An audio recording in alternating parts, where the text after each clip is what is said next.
Hello guys, and welcome to my build update number 3 for the Revell Pro Modeler 1/32 scale Junkers Ju 88A-1 bomber. This is a buddy build I'm doing with Freddie Fernando Duarte and a couple other guys that have joined in. So where did we leave off with build update number 2? I'd got the fuselage all put together with the cockpit built up and assembled, and the next stage was to start building and get it prepared for painting. So that's where we began with this.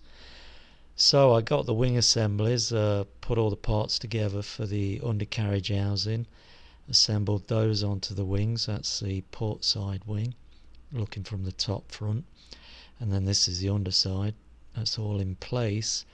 And then I moved on to the starboard side, took the same components, assembled those together, and we had the undercarriage housing assembled. But as you can see, there were gaps between the rear part and the front parts, and I thought I'd made a mistake, so I checked everything 20 times and it was the correct parts in the correct places. So I had to fill those gaps and then smooth those all down when the filler had set, and that was on both of those underwing assemblies. And after doing that, I moved on to the engine assemblies, got all the parts for those. As you can see, there's one of the 4 lenses missing for the viewing areas, engine viewing areas. So I used a bit of styrene from one of the sprues, placed that as a backer, and then that hole there can be filled with some PVA glue at a later stage.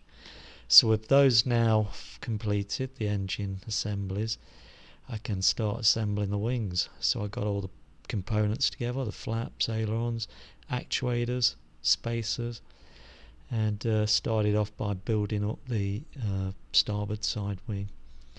Fitted that to the fuselage and then put on the engine housing onto that. In the instructions it tells you to put the top fuselage cover on, but I left it off so I can stick my fingers in there and push the fuselage side against the wing while it's setting. And then after doing that, I fitted the port side wing, and then it was on to fitting the engine onto the port side wing. And after doing that, and I was happy, then it was on to fitting the upper fuselage panel. There it is, all taped.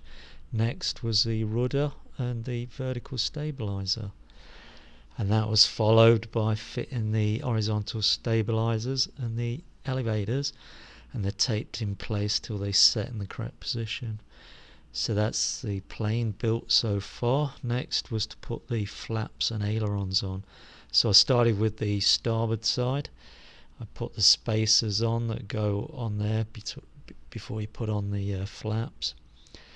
I then fitted the flaps. In the instructions it shows you them with them horizontal, but I wanted them down, so I showed them down, and then fitted the aileron, and then went over to the port side and did the same with that, and fitted the flaps and ailerons on there.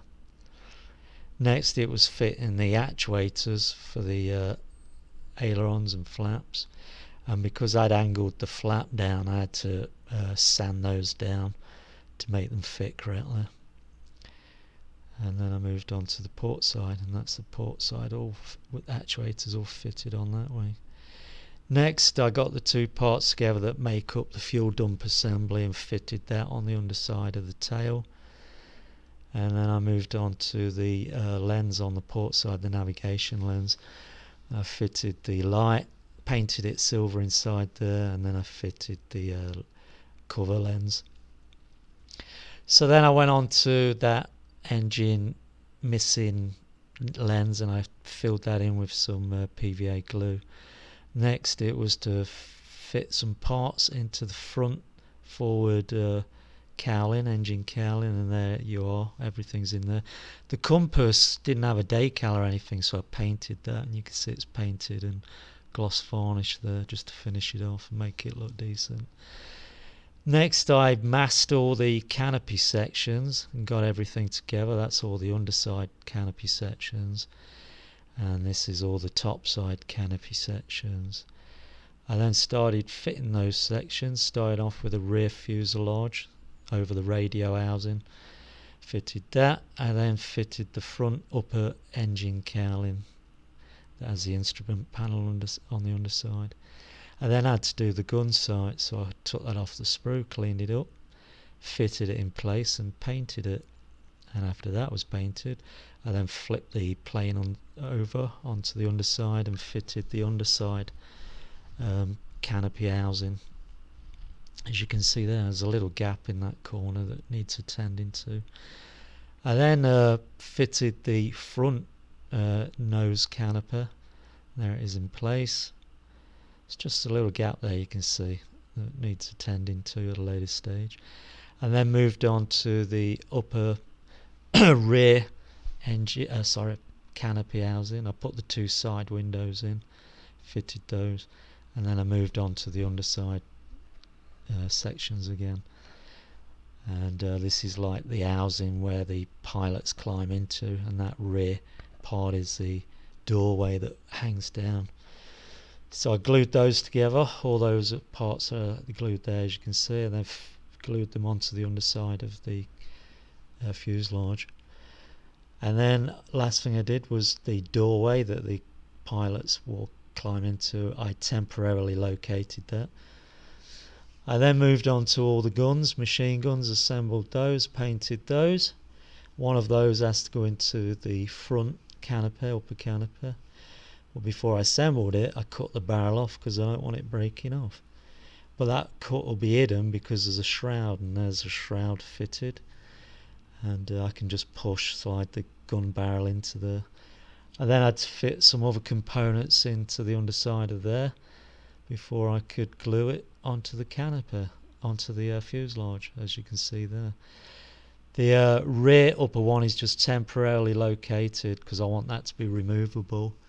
And then next I moved on to masking the engine fronts, the exhaust stacks and the lens there, navigation lens. And then I went on to the underside and filled the wheel bays with some tissue. I then covered all the lenses, clear lenses, with some PVA glue, let that set to mask those. And then it was on to getting everything onto cocktail sticks, the undercarriage doors, wheel well doors, and dive brakes, and then cleaned everything down, ready for priming. First I painted all the frames with the internal grey, the RLM66, and then when that was set I then moved on to doing the priming, and I used Stynal Res dark grey, the first time I've used Stynal Res, and so I was looking forward to using it. And that's all the doors primed and the dive brakes, and this is the airplane primed. And I have to say, this Stynal Res, if you haven't used it, it is excellent stuff. So big thank you goes out to Gilbert Mondragon from Red Dragon Model Works, who put me onto Stynal Res and recommended it. And I have to say, it is excellent. If you haven't tried it before, I highly recommend it. It's fabulous stuff.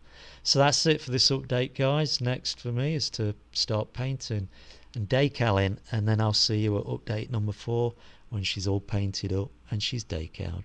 So until then, guys, happy modelling, have fun. Thanks for watching this build update, thanks for following along, and thanks for all your comments.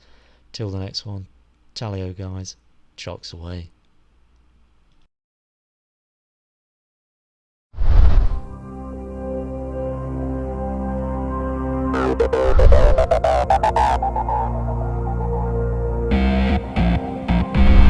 Revell.